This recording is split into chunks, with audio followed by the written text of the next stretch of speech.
Hey everybody, how's everybody doing? Dog science. This one, listen guys, I just need to talk. I just need to clear my head, have a conversation. This one is off the dome.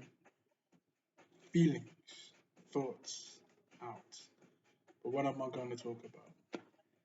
Guys, I'm a bit frustrated. Very, very, very frustrated. Very frustrated. It's, where do I? So, I don't really talk about my neurodiversity of dyslexia. I hardly ever mention it. I think because it stems from a time where, first of all, I didn't know I had dyslexia until my second year of university. And before that, I knew I had some learning challenges, but I didn't know exactly what it was. I knew what the challenges was completely. I had to study myself because I wanted to obviously do well at school, but I was always struggling with things that nobody else was struggling with, and it was just so annoying. So I didn't like to make excuses for myself. So even after I found out the diagnosis, the word on top of what I already knew my challenges was, I just never liked to say the word. I don't feel ashamed by it. I don't feel shame with my neurodiversity, but frustration. Oh, it's so. When I left school, I thought things would be easier in the workplace. It's not. It's just as hard as school because how we were taught at school is exactly how work wants you to approach work, and it's frustrating. I know my strengths, I know my neurodiversity and my strengths, but I'm struggling to get into a field of work where I can utilize my strengths. It's getting really, really annoying. So I figured out, so it took me some years to really figure out what I wanted to do with my life, what I wanted to do as a career. I know I've always wanted to be quite a few things: a science presenter, a scientist, um, an artist, an author. I know a lot of things, but as a kid, this is all I wanted to be, and quite a few more. And when I started to look, I wanted to be really part of science and technology in one way or another. So I studied my strengths and looked at where can I really serve? Where can I actually be an asset? I worked in so many different jobs that I'm having to utilize my weaknesses for that job. The job is requiring me to be really good at my weaknesses. And I wasn't able to find work where I can maximize and utilize my strengths, my natural strengths. But I see those jobs as a blessing in disguise because in working in jobs and in things where you're having to use your weakness, even though you're struggling and you're not keeping up with everybody else, you are strengthening your weaknesses, in my opinion.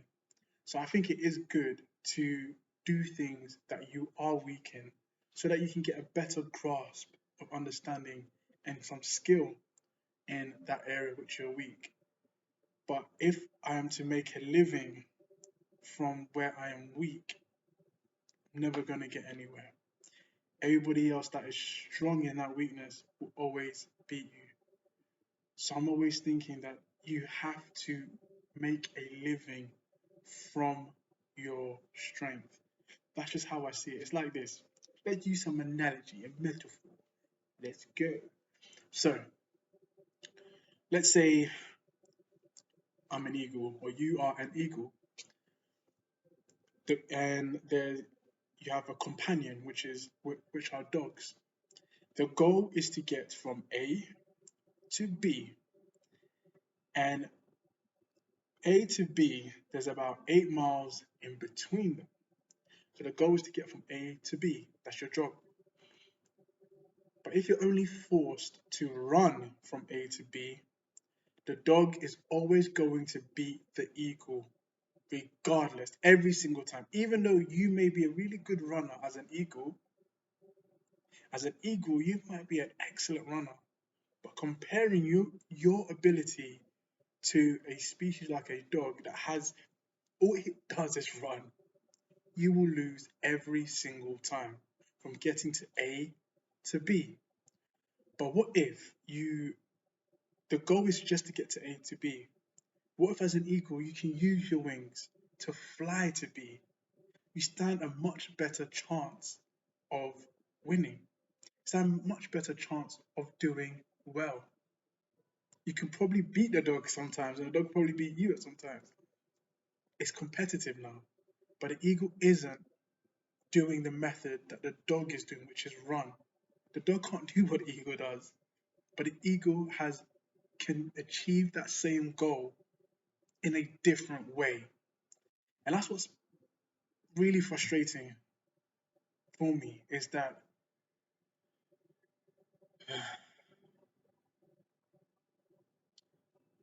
people that have dyslexia can probably feel what I'm saying is that we're forced to achieve certain goals from the areas which we are weak.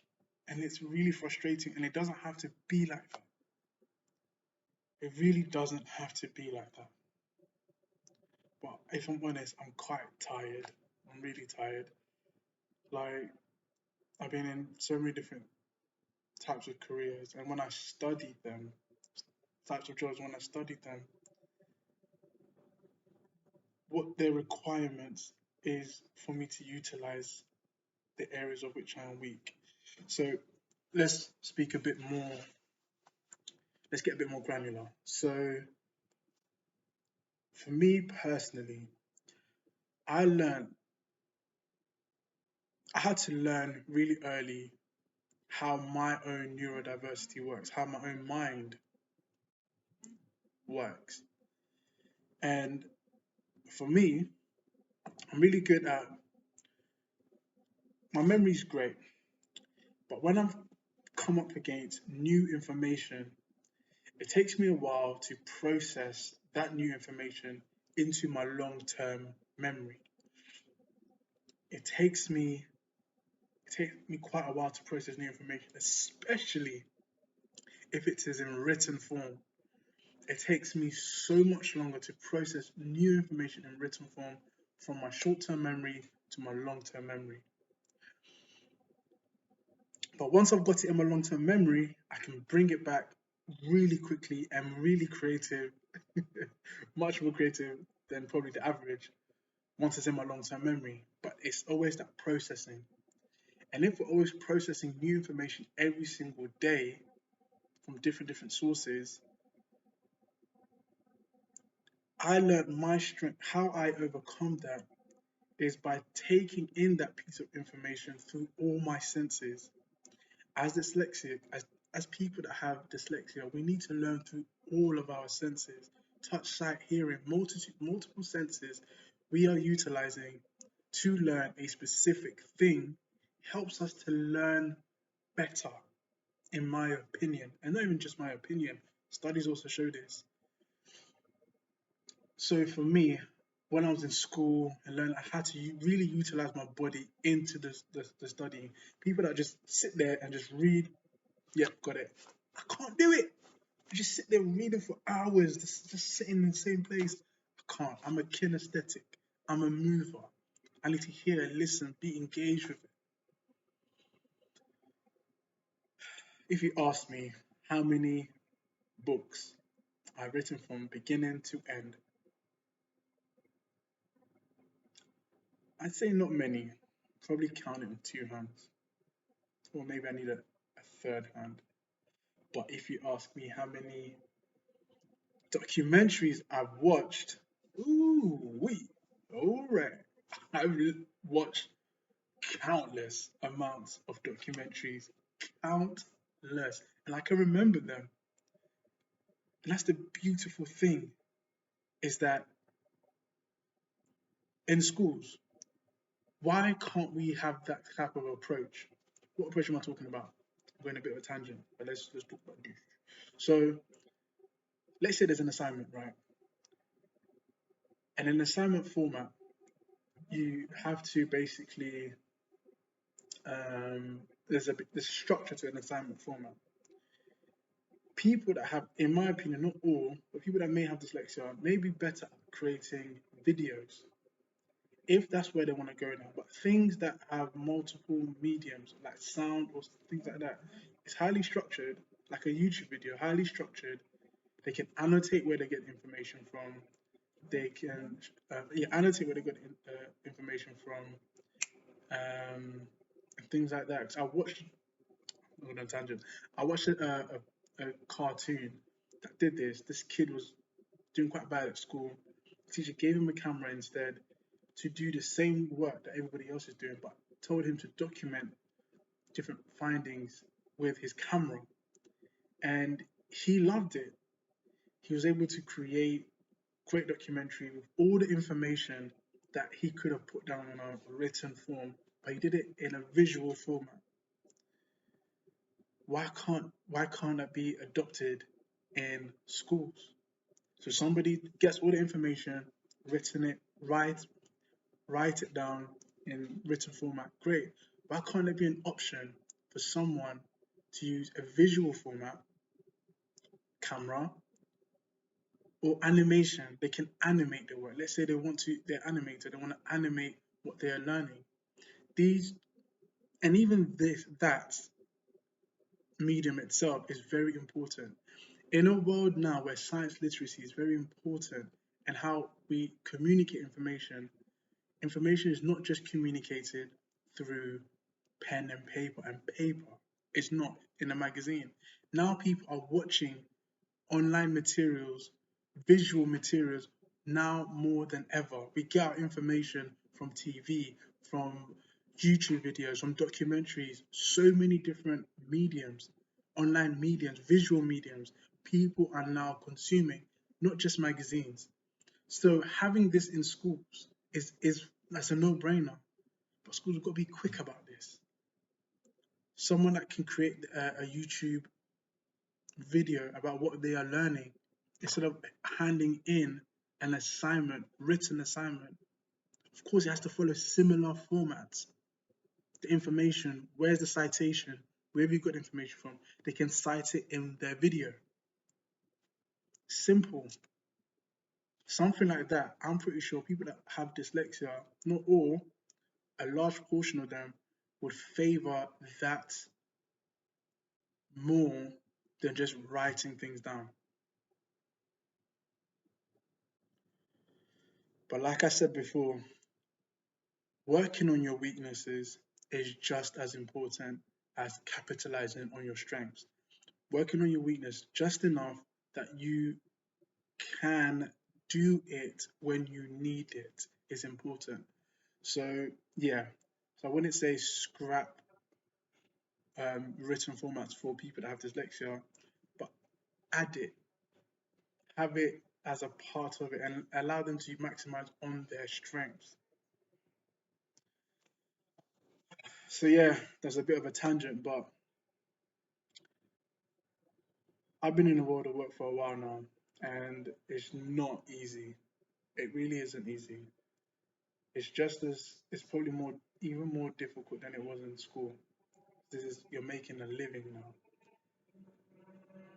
And I just want to be in a career where I can utilize my strengths that I've cultivated behind closed doors, strengths that I am proud of,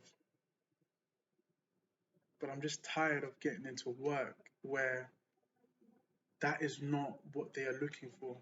when I try to get into work where I know I can bring such value,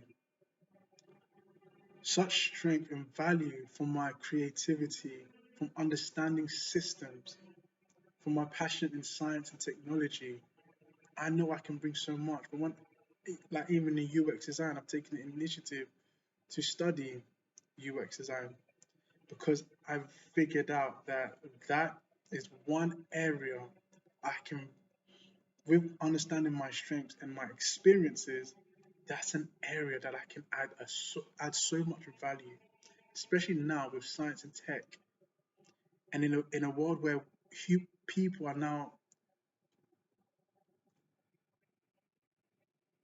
seeing the value of science and scientists.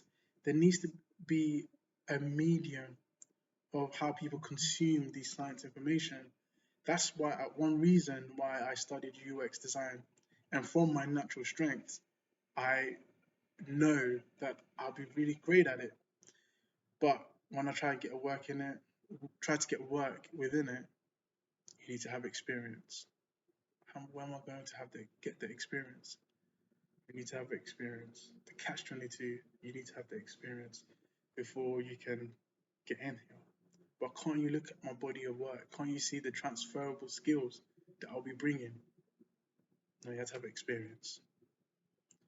And it's just so annoying. And then you go back into a loop and go back to a job that you have experience in, but I'm not that great in. I'm not that great in these other things. I can keep up, but I'm always going to be down here. That's not my strength. I want to flap my wings. But I think that's probably the reason why I have started my own business. It's a little startup that I'm starting up. Um,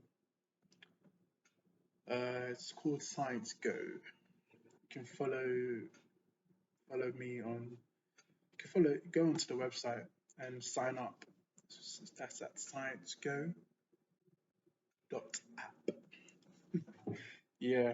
Um, yeah. I'm just, I'm just tired. I'm like in my 30s now, early, just turned 30, and you just want to. I just want to be in a field and get paid for utilizing my strengths. I think that's the reason why a lot of people go into business, to try to make their own way because they don't fit in. Like people like Richard Branson just didn't fit into what the current system is, so they make their own. So that's what I think I am doing right now. That's what I am doing. Just creating my own lane. Yeah, just tired. Just tired of working in fields where I'm not utilizing my strength.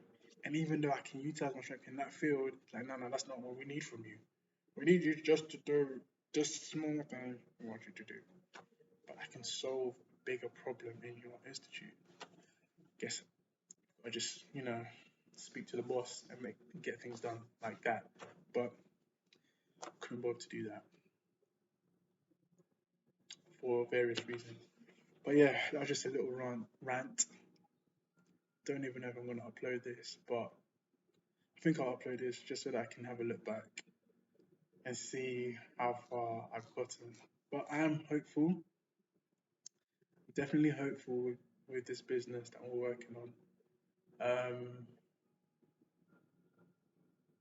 Yeah, there's a lot more to say, but there's just no questions for me to bring out. I'm not asking that questions to myself. At least someone to ask me questions so I can just bring out. But yeah, but anybody that has dyslexia, um, whatever stage in the journey that you are at, the saying is always the saying is don't give up. Of course, do not give up. Things are changing. There are people working in the background, helping how things work. What I've learned, the neurodiversity of people that think differently from us is the majority. Our way of thinking is quite a minority. So that's why how everything is designed, the system, and the way people, the majority, the way they learn, they may not need the things, they don't, may not need completely the things that we may need. But I know we do bring a lot of skill, we do bring a lot of value to this world. People that have dyslexia, we bring so much value to this world. The way we think, there's a reason why we think the way we think. It is an important part of humanity. What I've learned, for me, just my own, if it is the part of the thing of dyslexia, I'm a type of person, I'm great at seeing the dots. I'm great at taking that initiative and go peer over that edge of the cliff that everybody's too afraid to go and see. We're good at seeing further, seeing far. So we do bring a lot of value to this world. So I don't want you to give up. Don't give up. I know people keep saying it, but how do you not give up? Find what you love. Find what makes you smile. Understand your strengths. Celebrate them. Understand your weaknesses. Hug it. Strengthen it. Have compassion for it. Just think of the eagle and the dog. If an eagle and a dog is trying to get to this destination B, and the eagle is only forced to use its legs to run from A and B, you may be a good eagle that can run quite quickly compared to other eagles, but compared to the dog, you're not. You will lose most of the time. If you're able to fly from A to B, you may stand a better chance of winning, beating the dog, even. That is our strength. We are forced to use our weaknesses on a day-to-day basis. But with technology, with understanding, we can learn to fly again. We can learn to get to our destination, do certain tasks differently. And the perspective that you get when you fly as an eagle, you can bring it down and help everybody else around us. Our skills are useful. So, the cliche, don't give up. Got it?